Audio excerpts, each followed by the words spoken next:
Now, Shivan, many questions have emerged ever since Wagner's attempted, in fact, failed mutiny attempt.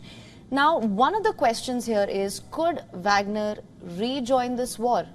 Now, what lies ahead for Wagner and how its relationship with Russia evolves, that is something that remains to be seen as well. Yeah, you know, Wagner and Russia's relationship has been extremely confusing for the world at large. Prigozhin is back in news now, and as per reports, he's even back in Russia and could possibly be rejoining the war that we were just talking about. Now, he is the man who led Russia's invasion in Ukraine and openly spoke against the quote-unquote inept Russian defense leaders.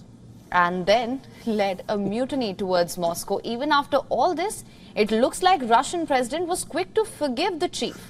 Just 5 days after the attempted mutiny, Vladimir Putin invited Prigozhin and 35 of his commanders to the Kremlin. And Putin gave an assessment of the Ukraine war effort. The question is why? This is a man who became the biggest challenge to Putin's 20-year-long reign.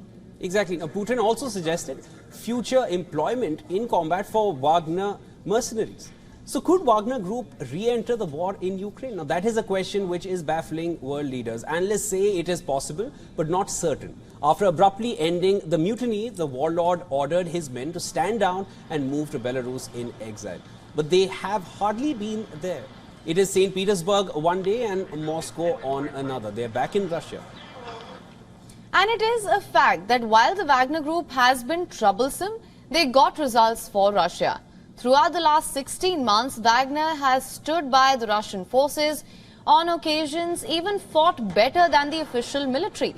Just a week after the invasion last year, Wagner waged a brutal war in Popasna. That was Russia's first major breakthrough.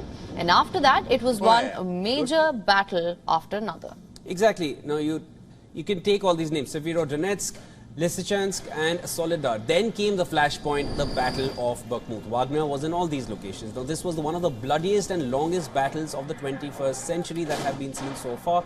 And the battle is still going on. Bakhmut is still on fire. Right, and bringing Wagner Group back to the war looks like a good war strategy. But what about diplomacy? It makes Russia look desperate and dubious.